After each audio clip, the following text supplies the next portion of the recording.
Hello students, अब exercise 10.2 का question number 11 देखते हैं। क्वेश्चन नंबर 11 क्या कहता है? A line perpendicular to the line segment. एक लाइन है जो परपेंडिकुलर है उस लाइन सेगमेंट पर ज्वाइनिंग द पॉइंट्स 1 0 एंड 2 3, जो कि इन दो पॉइंट से ज्वाइन करने के बाद बनी हुई है। Divides it in the ratio 1:n। और जो वो लाइन परपेंडिकुलर है इस लाइन सेगमेंट पर, वो मेरी लाइन को 1:n रेशो में डिवाइड करती है। Find the equation of the line. आपको उस लाइन की इक्वेशन निकालनी है। तो देखो स्टूडेंट्स, पहले हम क्या करते हैं, अपनी एक लाइन सेगमेंट ड्रॉ करते हैं जो जिसके पॉइंट्स मैंने माने हैं let A be the point 1 0 और दूसरा पॉइंट बी माना जिसके वर्टिस जो है पॉइंट्स मैंने 2 3 लिए। अब एक लाइन जो कि परपेंडिकुलर है इस लाइन के ऊपर, कहते हैं ना line perpendicular to the line segment, तो ये लाइन मेरी मान लेते हैं परपेंडिकुलर है और इस लाइन का नाम मैं पी क्यू रख लेती हूँ। तो ये कहता है कि जो ये परपेंडिकुलर लाइन है, ये जो लाइन सेगमेंट है वो उसको 1:n रेशो में डिवाइड करती है। तो हमें इस लाइन की इक्वेशन फाइंड करनी है पी क्यू की। तो देखो, हम इस लाइन को जो पी क्यू है उसकी इक्वेशन निकालने के लिए हमें दो चीज़ों की ज़रूरत पड़ेगी। एक तो हमें इस पी क्यू लाइन पर एक पासिंग पॉइंट चाहिए और एक इसका स्लोप चाहिए। तो देखो, स्लोप के लिए क्या करेंगे हम, हमें पता है कि ए बी जो है उस पर पी क्यू परपेंडिकुलर है, तो two lines will be perpendicular if product of their slope is -1। तो मैं पहले स्लोप ऑफ ए बी निकालूंगी। Slope of A B is equal to y2 minus y1 upon में x2 माइनस x1। तो y2 minus y1 करेंगे 3 minus 0 upon में 2 minus 1, तो ये क्या हो जाएगा 3 अपॉन में 1 दैट इज 3। तो देयरफॉर इसका मतलब अगर स्लोप ऑफ ए बी मेरे पास 3 है तो स्लोप ऑफ पी क्यू क्या आएगा, क्योंकि जो ए बी है और पी क्यू है उनका आपस में बिहेवियर कैसा है परपेंडिकुलर। तो टू लाइंस अगर परपेंडिकुलर होती है तो हमने पढ़ा था कि उनके स्लोप का प्रोडक्ट क्या आना चाहिए -1। तो अगर एक मुझे पता है तो दूसरे को मैं इस टाइप से निकाल सकती हूँ नेगेटिव एंड रेसिप्रोकल करके। तो अगर इस लाइन का स्लोप 3 है तो पी क्यू का स्लोप क्या आ जाएगा, इसका नेगेटिव एंड रेसिप्रोकल, तो -1/3। तो जो पी क्यू लाइन है जिसको हम इक्वेशन फॉर्म करने हैं, इसका स्लोप आ गया मेरे पास -1/3। अब हम निकालते हैं पासिंग पॉइंट। तो अब जरा एक चीज देखो कि अगर मेरे पास ये ए पॉइंट है और इसके कोऑर्डिनेट x1 y1 है और दूसरा पॉइंट है बी, उसके कोऑर्डिनेट है x2 y2। मान लेते हैं पी पॉइंट इस लाइन को m:n रेशो में डिवाइड करता है। तो पी के कोऑर्डिनेट्स देखो क्या होंगे, n into x1 plus m into x2 upon में n प्लस m। दूसरा होगा m into y1 y2 m into y2 plus n into y1 upon में n प्लस m। तो इसी टाइप से हम अपने यहाँ जो ये पॉइंट है, सपोज करो इस कोऑर्डिनेट का नाम मैं r रख लेती हूँ। तो ये r वर्टिसेस के कोऑर्डिनेट जो है वो क्या होंगे हमारे पास, तो 1 इंटू 2, तो मैं लिख देती हूँ पॉइंट्स कोऑर्डिनेट्स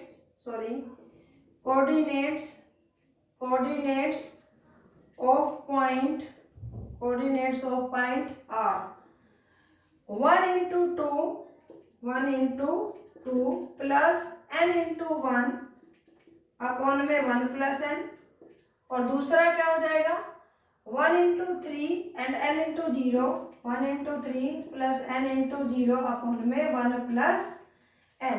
तो मेरे पास ये r के वर्टिसेस क्या हो जाएंगे 2 प्लस n अपॉन में 1 प्लस n और दूसरा 3 अपॉन में 1 प्लस n। तो इस टाइप से मुझे ये पॉइंट भी मिल गया है r 2 प्लस n अपॉन में 1 प्लस n और 3 अपॉन में 1 प्लस n। तो ये हमें मिल गया। अब एक पॉइंट पता है और इसका स्लोप पता है, तो equation of line equation of line P Q क्या होता है 1 पॉइंट फॉर्म में, y माइनस y1 क्या है हमारे पास 3 अपॉन में 1 plus n is equal to slope -1/3 x minus x1 क्या आएगा 2 प्लस एन अपॉन में 1 प्लस एन। तो अब यहाँ पर हम एलसीएम ले लेंगे 1 प्लस एन, तो ये क्या हो जाएगा 1 प्लस एन इंटू वाई -3 -1/3 और यहाँ भी अंदर एलसीएम ले लेंगे 1 प्लस एन x इंटू में 1 प्लस एन -2 प्लस एन। तो ये अब इस 1 प्लस एन से 1 प्लस कैंसिल आउट और ये 3 यहाँ आ जाएगा, तो यहाँ पे हो जाएगा 3 into 1 plus n y -9 equal to -1 plus n x और +2 प्लस एन। तो जब हम इसे सिंप्लीफाई करेंगे तो देखो ये क्या आ जाएगा हमारे पास, इस नेगेटिव वाली क्वांटिटी को जो x का कोफिशिएंट है इसको लेफ्ट साइड ले आएंगे, तो 1 plus n into x +3 into 1 plus n y equal to, यहाँ पे राइट साइड में हमारे पास क्या बचा हुआ है 2 प्लस एन और ये 9 उधर जाके यहाँ पर ऐड हो जाएगा, तो ये आ जाएगा 11 प्लस एन। तो this is the required equation of the straight line.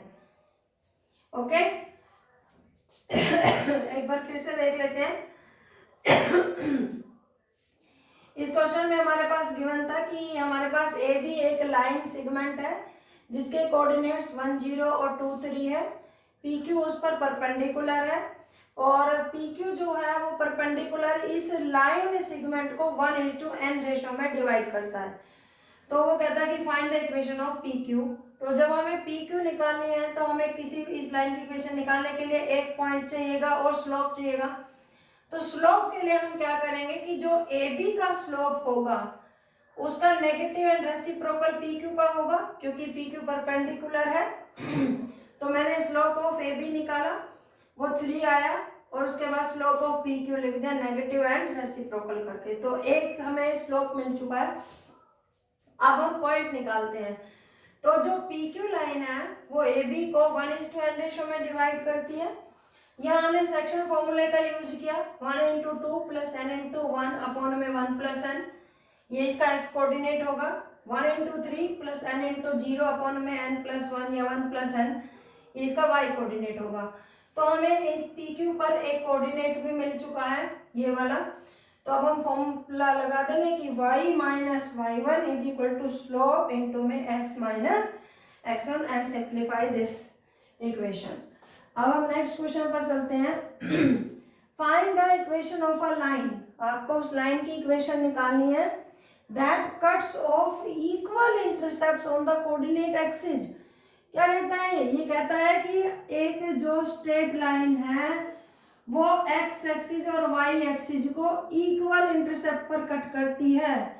तो पहले तो मैंने इंटरसेप्ट वैसे मैं कई बार बता चुकी हूँ, पर फिर भी देखो रिपीट करा देती हूँ कि अगर ये स्ट्रेट लाइन एक्स एक्सिस को जहां पर काटती है, सपोज करो इसने ए पर काटा है और वाई एक्सिस को बी पर काटा है, तो हम क्या कहते हैं कि जो ओ ए है डिस्टेंस है वो हमारा एक्स इंटरसेप्ट होती है और जो ओ बी होता है वो हमारा वाई इंटरसेप्ट होता है। तो वो क्या कहता है इक्वल इंटरसेप्ट, मतलब उसका एक्स इंटरसेप्ट और y intercept both are equal. तो मैंने मान लिया कि मान लेते हैं ये डिस्टेंस ए है, तो ये डिस्टेंस भी मेरी क्या आ जाएगी बच्चों, ए आ जाएगी। तो हम लिख लेते हैं इंटरसेप्ट फॉर्म में सॉल्यूशन। देखिए सबसे पहले मैंने यहीं तक क्वेश्चन पढ़ा है और बस उसी का ही सॉल्यूशन दिखा रही हूँ कि इक्वेशन ऑफ स्ट्रेट लाइन, कौन सी straight line, A B, x upon में a intercept plus y upon b होता था, लेकिन यहाँ बी की जगह हम ए ही रखेंगे क्योंकि इक्वल इंटरसेप्ट है, इज इक्वल टू 1। तो ये इंटरसेप्ट फॉर्म में मैंने इस स्ट्रेट लाइन की इक्वेशन लिख ली है। अब आगे देखो उसकी कंडीशन पढ़ते हैं। And passes through the point 2 3। तो ये कहता है कि जो ए बी स्ट्रेट लाइन है ना जिसकी आप इक्वेशन निकाल रहे हैं, ये किस पॉइंट से गुजर रही है 2, 3 से। तो अगर मेरी स्ट्रेट लाइन इस पॉइंट से पास करती है तो ये पॉइंट मेरी स्ट्रेट लाइन की इक्वेशन को सेटिस्फाई करेगा। तो therefore 2 3 lie on line A B. तो इसका मतलब क्या होगा कि ये सेटिस्फाई करेगा। x की जगह 2 रखेंगे, y की जगह 3 रखेंगे is equal to 1। This implies ये ऐड होने के बाद क्या आएगा 5/a इक्वल टू 1। तो a की वैल्यू क्या आ गई 5। अब इसे हम अपनी इक्वेशन में सब्स्टिट्यूट कर देंगे तो हमारी इक्वेशन आ जाएगी x/5 plus y/5 equal to 1। 5 LCM और उसे हम क्रॉस मल्टीप्लाई करके राइट साइड में ले जाएंगे तो x plus y equal to 5। This is our required equation of the straight line. Okay students, I think बहुत अच्छे से क्लियर हो गया होगा। चलो नेक्स्ट क्वेश्चन पर चलते हैं।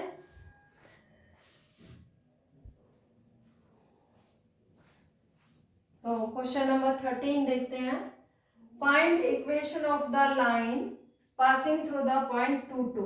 ये कहता है कि आपको एक लाइन की इक्वेशन फाइंड करनी है जो कि कहाँ से गुजर रही है 2 2 से पास करती है and cutting of intercepts on the axis. और जो वाई एक्सिस है और एक्स एक्सिस है उनका जो इंटरसेप्ट्स है हुज सम इज 9। जब उन इंटरसेप्ट्स की लेंथ को ऐड करें तो वो सम कितना आना चाहिए 9 आना चाहिए। तो पहले मैं ग्राफिकली रिप्रेजेंट करती हूँ। देखिए, let us assume that it is x axis and this is my y axis और ये मेरी वो स्ट्रेट लाइन है जो एक्स एक्सिस और वाई एक्सिस को कट करते हुए जा रही है। तो ये मैंने मान लिया ये ए पॉइंट पर एक्स एक्सिस को कट करती है और बी पॉइंट पर वाई एक्सिस को कट करती है। तो ओ ए जो है वो मेरा एक्स इंटरसेप्ट है और मैंने मान लिया इसकी लेंथ ए है और जो ओ बी है वो मेरा वाई इंटरसेप्ट है और इसकी लेंथ मैंने बी एज्यूम कर ली। तो पहले देखें गिवन क्या है। गिवन है हमारे पास कि उनके जो सम ऑफ इंटरसेप्ट्स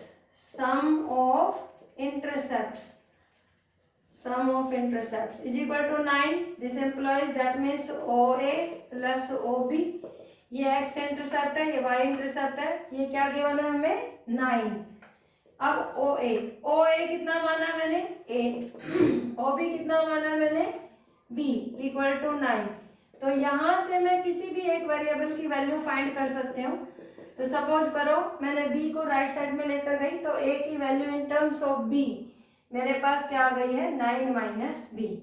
अब चलते हैं नेक्स्ट पॉइंट पर कि इंटरसेप्ट फॉर्म में हमने किसी भी स्ट्रेट लाइन की इक्वेशन ढाली है। तो equation of straight line A B जो ए बी से पास करती है उसकी इक्वेशन मैंने मान ली कि सच दैट कि x upon a plus y upon b equal to 1। और अब मैं इसे एक सिंगल उसमें कन्वर्ट कर लेती हूँ। तो a की जगह मैं ऊपर से वैल्यू पुट कर देती हूँ 9 minus b plus y upon b equal to 1 और ये मैंने इक्वेशन नंबर 1 रख दिया। अब आगे चलते हैं। इक्वेशन तो ऑलमोस्ट हमें मिल गई है लेकिन अभी इस b की वैल्यू हमें निकालनी है। तो देखो उसके लिए क्या कंडीशन गिवन है आगे क्वेश्चन में कि जो लाइन है ना जो इक्वेशन है लाइन की वो हमारी 2 2 पॉइंट से पास करती है। तो इसका मतलब ये जो इक्वेशन है ये 2 2 से, ये जो स्ट्रेट लाइन है ये 2 2 से पास हो रही है। तो इसका मतलब 2 2 जो है वो इस स्ट्रेट लाइन की इक्वेशन को सेटिस्फाई करेगा क्योंकि ये इस लाइन पर लाई करता है। सिंस हम क्या लिखेंगे 2, 2 लाइज ऑन लाइन सेगमेंट बोल दे लाइन बोल दीजिए लाइन ए बी। तो therefore it also satisfy our equation.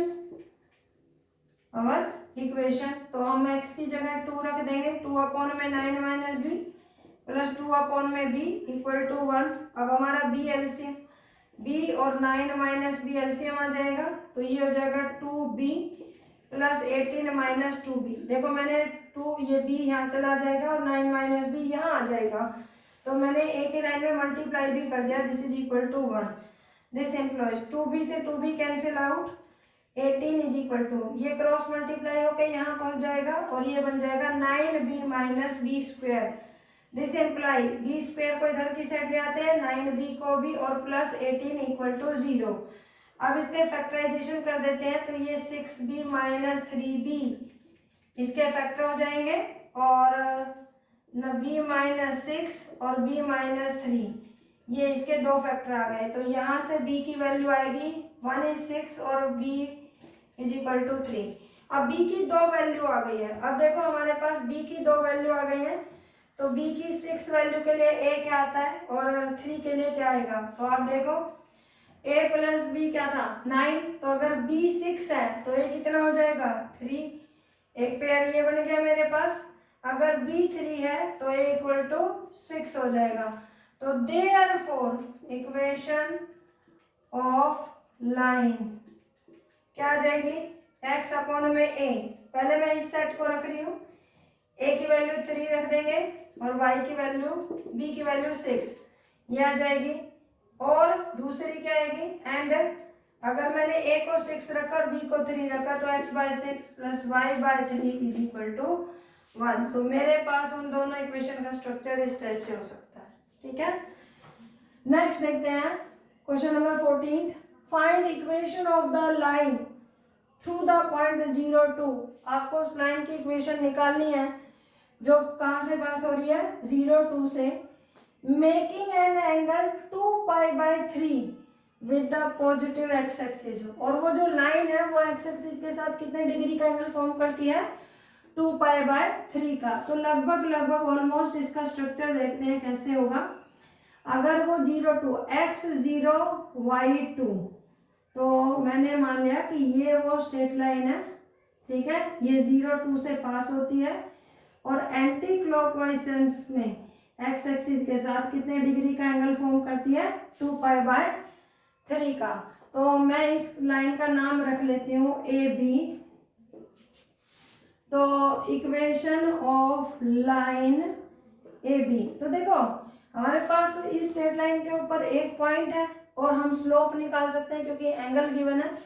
तो 1 पॉइंट फॉर्म में स्ट्रेट लाइन की इक्वेशन क्या होती है y-y1 is equal to m times x minus x1।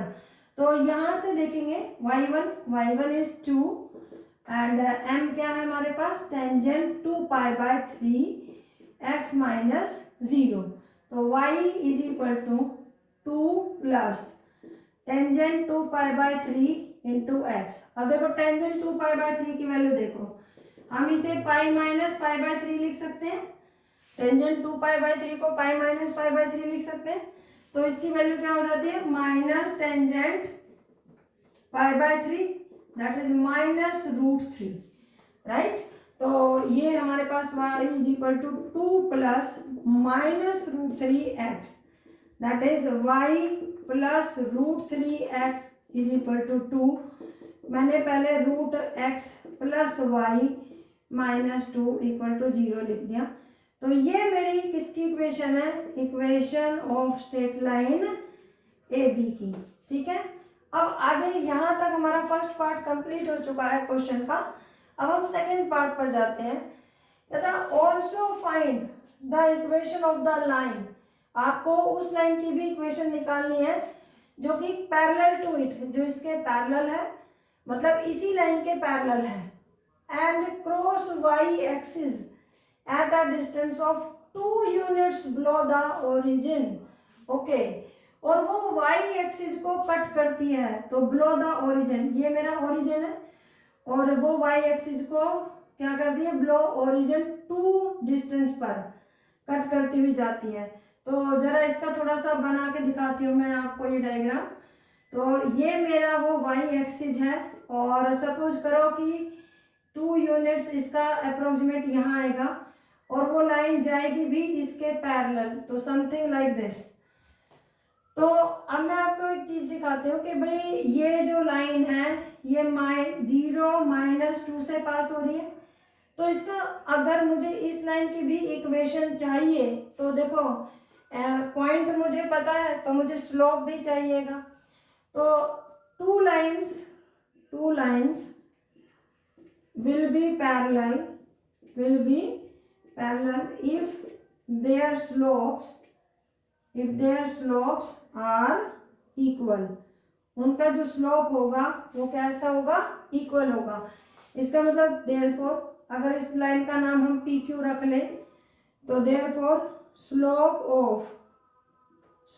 Of line P Q का स्लोप कितना होगा मेरा, उसका भी उतना ही होगा। पहली लाइन का स्लोप कितना आया था हमारे पास, -√3, ठीक है, तो इसका भी -√3 होगा। Now equation of line P Q क्या आएगा, y माइनस y1 क्या होगा -2, तो माइनस करेंगे, this is equal to slope into में -√3x माइनस x1। दूसरा ये हो जाएगा y+2 is equal to -√3x, this implies y+√3x + 2 equal to 0। तो ये मेरी दूसरी लाइन जो उसके पैरेलल थी उसकी इक्वेशन आ जाएगी। आई थिंक क्लियर हो गया होगा बच्चों, ठीक है, मिलते हैं आगे।